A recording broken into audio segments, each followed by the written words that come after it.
every single time I speak to like teachers, and even in my own experience, which is why I left this year, is because of the fact that the last few years have been rough, but this year's been worse because there's not been those extra supports. And Right. it's felt like, I feel like there's not enough emphasis on just how delayed socially Absolutely. these students are. Yeah. Because Absolutely. I was teaching like freshmen that came to me as if they were like sixth graders, which Absolutely. is not Right, my exactly. speciality. Absolutely. And it's like they forget to do the like straightforward basic activities that they used to do, and there's no longer that kind of like, I used to struggle because my main reason I wanted to be a teacher was to connect with my students, but I always felt like I never had the same connection as I did pre-pandemic. Right, It was yes. always Agreed. like, because they'd had so much time isolated by themselves, and as a teacher, like the whole time, like even though you had breaks, summer, everything, the whole time you're thinking, how do I adapt my curriculum, because we can go online at any moment, and it just felt like it was exhausting beyond belief. And there was no like, the fact that teachers said out of nowhere, we are willing to do hybrid, go online, everything, and there wasn't really any thanks for it. It was just No. like, you're expected to do it. And Right. it really Yeah. felt like teachers for the first time saw all of these other things. That's why so many teachers are going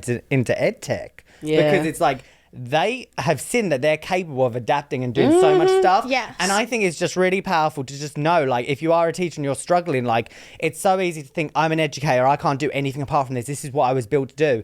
As an educator, the resilience you have and the determination you have to succeed Absolutely. and that empathy, you will succeed in whatever you Yes, put your mind to. absolutely. You really will. And I think that's the main thing. It's like, I think rather than being like, oh, you're a teacher and you feel like you can't do this, it should be more like, well, what skills do you like? What do you like about teaching? And looking into that. And it's like, yes, by all means, try your best to stay into it. If this is what you want to do, then you dedicate yourself to doing it. But also don't feel like you're pressurized into doing it, because it's the same mentality of like families where the mum and dad stay together for the kid. We've got to stay together for the kid. Right. And I think to this day, when I That was was a great analogy. That's a Yeah. fantastic analogy. when I was a child and my parents split, I was devastated. I was like, oh my gosh, my parents are split. Now as an adult, I look at my parents and I'm like, thank God they split.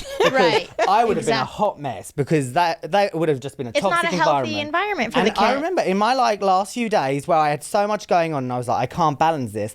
I didn't care. I reached a point where I was like, I don't care about reporting this. Every time I got an email about this student's done this student's done that, you've not emailed this parent, this child's not done any assignments, I just thought, I don't care. Right now, I wake up and I'm depressed as anything. I'm Yeah. walking, I feel like a cloud is above my head and no one checks in on me. Right. And yet Right. and like, it's that mentality of like, if your cup is so empty, Yep. how are you supposed to help other Yeah. people? Well, and I that's think the thing. I hate that, everyone's always about, well, like everyone preaches, oh, self-care, make sure you're Yeah. taking care of yourself. But you don't give us the resources Nope. or the time to Nope. take care of ourselves.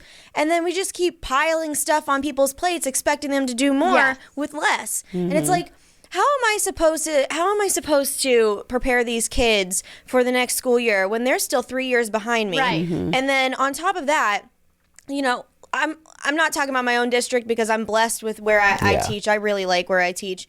But like I know there are people out there that have like a $0 budget that they have to teach all of their subjects with.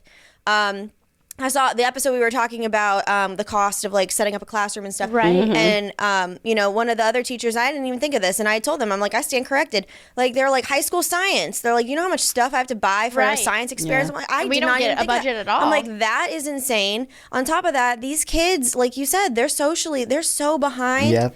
And like it's almost like they are they're immature in their Yeah. own behaviors with each other. Yeah. They don't know how to interact with other kids. And it's, that's a huge deficit. And it's hard when, you feel the stress as an educator of like, not only do I have to get them to pass this test, but I also have to get them to, be a functioning human being in Right. society. And that is a huge weight to Yeah. sit on your shoulder.